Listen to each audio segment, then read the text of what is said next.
and there's something about its stature that just leaves you with a lot of smiles. So the summary is, if you are keen on a 350,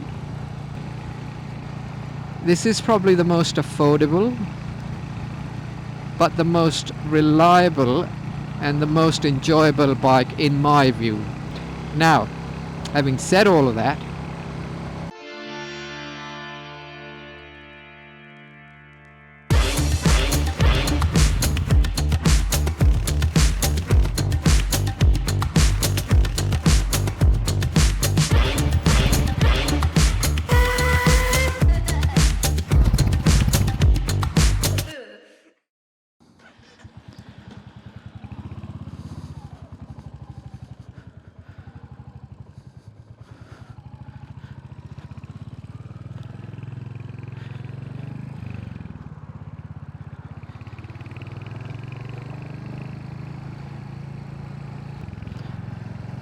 hello people of the world, welcome back to the channel, and welcome back to yet another cracking Saturday afternoon here in Melbourne. It's absolutely stunning, bright sunshine and not a single cloud in the sky, and it isn't as hot as last week or the last video that you would have seen. It's still hot, very mild. In fact, it's very pleasant here in the mountains, and I'm back in the natural habitat of my hunter over the weekends in the mountains. Just look at this day, it is absolutely stunning. There's no breeze and it's just the right temperature. I reckon it's going to be mid-20s right now, 23, 24, somewhere there. We've had this really nice stretch of weather lately, and it's going to continue for another 4 or 5 days at least, as per the forecast. So yeah, making the most of it. I hope everyone's been fine and been enjoying themselves. Thank you for joining back again for this ride. I'm exploring a different part of the mountains today from the last ride or last week, or the last video that you would have seen if you follow the videos on my channel. Today I'm starting out of Belgrave, that's a suburb, and I'm heading towards Olinda, and it's all twisties all the way through.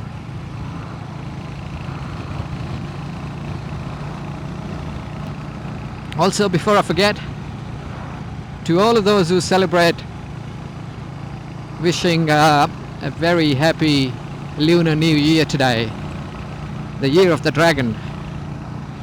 So hope it brings all good things to everyone. Take care.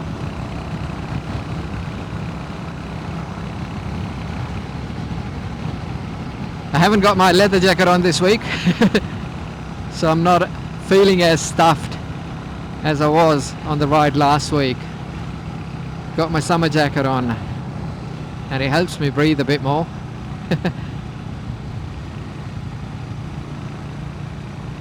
Okay, coming up to roundabout.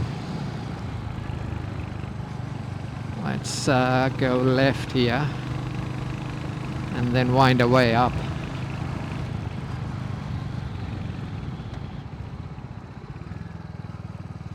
Here we go.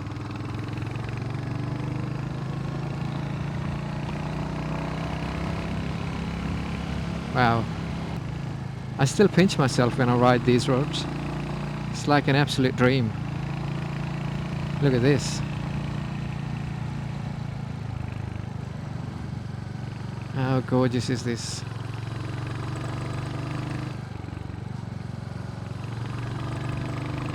We live in a wonderful country here in Australia. Absolutely the best. Wow. I do have a bit of an agenda to talk about today. I just noticed that I've clocked 3,000 kilometers on my Hunter, or just over. And I thought I'd do a bit of a review of the Hunter. Not for the people who actually own the Hunter, because you know how it feels like. But for those who may log in to the channel just to know a bit more about this motorcycle. And I thought I'd do a review while I'm riding, because that's the best testimonial, isn't it? So as I go through, I'll just keep talking to you about how the Hunter has been for me over the last year or so after 3,000 kilometers. But yeah, just spoiler alert, there's not too much negative I'm going to say, and there's not too much technical stuff that I want to talk about, because you can find all of that, but it's just the actual lived experience of owning this bike and just riding this bike over a 12-month period. And I reckon 3,000 kilometers is a good enough mileage to have a real view about the bike. First things first, I absolutely love it, and I say this in every video. I absolutely love this bike. I enjoy this bike, and that is a lot to do with the kind of riding I like to do.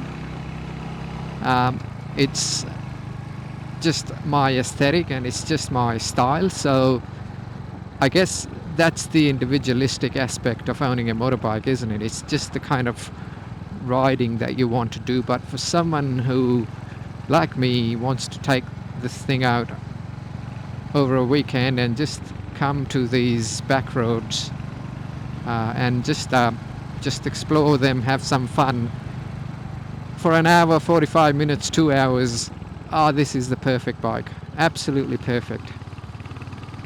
It won't leave you high and dry. In fact, it will give you more smiles than you can actually imagine or anticipate. So that's that. It's a 350cc. It's a single cylinder. So I guess if you're buying something in this segment, then you already know what you're signing up for. So you shouldn't be expecting anything more or different to what a 350 single cylinder will bring to you, 20 brake horsepower. But what I can tell you is that it's always enough. In fact, it's more than enough if you're riding these back lanes. It comes with a 3-year warranty and a 3-year roadside assistance, so peace of mind. It is probably the cheapest Royal Enfields you can buy out of all of their models. When I bought it here in Australia, it was $7,690 Australian on the road, so absolutely affordable. And since then I've seen a few updates on Instagram and things, and I think in Australia at least it's come down in price as well. Don't know why, but I think it's now 6,900 Australian dollars on the road. And this bike should absolutely appeal to people who are getting onto motorcycles for the first time, or people like myself who are getting back to motorcycles after a long time, or someone who just needs a second bike, or is not downgrading but is just thinking of just slowing down a bit and just having a motorcycle that is meant for those weekends and those easy cruisy rides. The servicing and all of that is very manageable. In fact, I'm not much of a DIY person on the motorbikes, but I'm even learning to take it apart and then put it back, and again, you can't break it even if you wanted to, so it's a pretty easy bike. You can literally open most of it with a set of Allen keys, so it's not cumbersome that way as well. There's not too much gadgetry going on, so you don't have to look out for too many screens and too much information. It's just straightforward. You've got a speedometer and a bit of a little display dash here, and it's got all the information, gear changing, clutches, all of that is pretty smooth. I've never had a false neutral. I've never had an issue in terms of getting it into neutral. So the bike's pretty good. The tires, stock tires, I'm running with the stock tires. See it. They are a very well-known brand in India, probably not outside of India. The most important thing about this bike is, and I wish you could look at my face right now, it's the smiles that it brings to you. It is a smile hunter. There's something about its modest thump. There's something about its handling, and there's something about its stature that just leaves you with a lot of smiles. Bike. So the summary is, in this segment, the 350cc, this is probably the most affordable, but the most reliable and the most enjoyable bike in my view. Granted, I haven't tested out a lot of the others, but I can tell you that I don't feel like going to any other bike for this kind of an engine other than the one that I have. Very happy with it. Now, having said all of that, I don't think I'll be rushing to buy another Royal Enfield after this one, or if I outgrow this one, which I probably will at some stage, right? I'll probably get onto something slightly more bigger for myself, especially when I get a full license. And that is not because of the Hunter at all. In fact, I am the biggest ambassador for the Hunter 350, but my issue with Royal Enfield is the experience, overall experience with the dealerships here in Australia. There's not too many of them to start with, but then the ones that are there, they are, for them, Royal Enfields, I feel, or I felt when I was dealing with them, wasn't a priority because they had the other brands at their dealerships, so they were not exclusive Royal Enfield dealerships. And to them, I felt, as a customer, I was not that important buying a Royal Enfield or owning a Royal Enfield. So that's just been the downside of it. And then I went to get some spare parts or some accessories, and those dealerships, they didn't have them in stock. Getting them to order some from India all the way was a hassle as well. In fact, I could have done that online and gotten them quicker.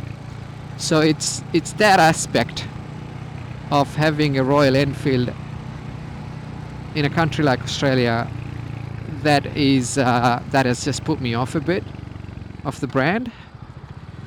But the motorcycle itself, it's a charm. It's an absolute delight.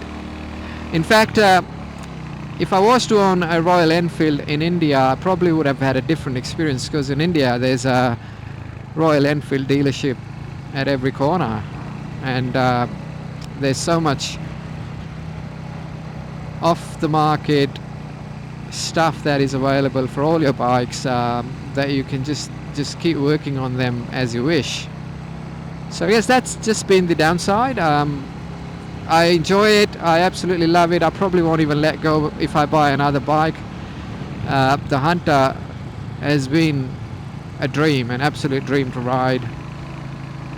The issue has been just around my experience with the Royal Enfield dealerships here in Melbourne. So there you go.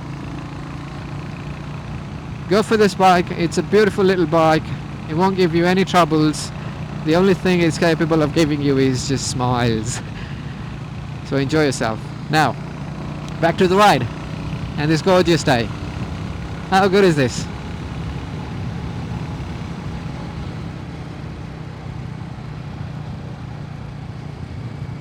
By the way, if anyone owns a Hunter 350 and if they agree or don't agree with my assessment of it, please do let me know in the comments. Happy to.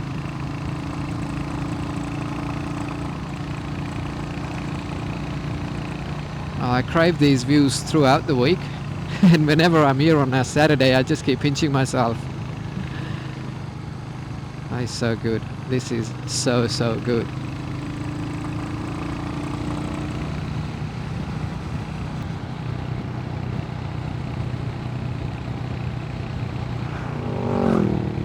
So many motorbike riders out today, and that's all because of the weather.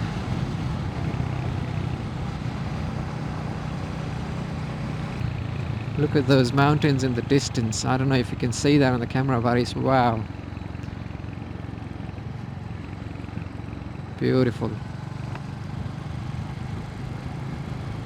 I guess this is why we work and slog all through the week to get to this part of the week, the weekends, to get on a motorbike and just get through some really pristine views. Beautiful. I reckon this is where we end it, people. I'll leave you with a nice view here of the valley in the distance and end the vlog. Please take care and look after yourselves, and I'll see you again in another video. For now, enjoy this view. Bye bye. Take care.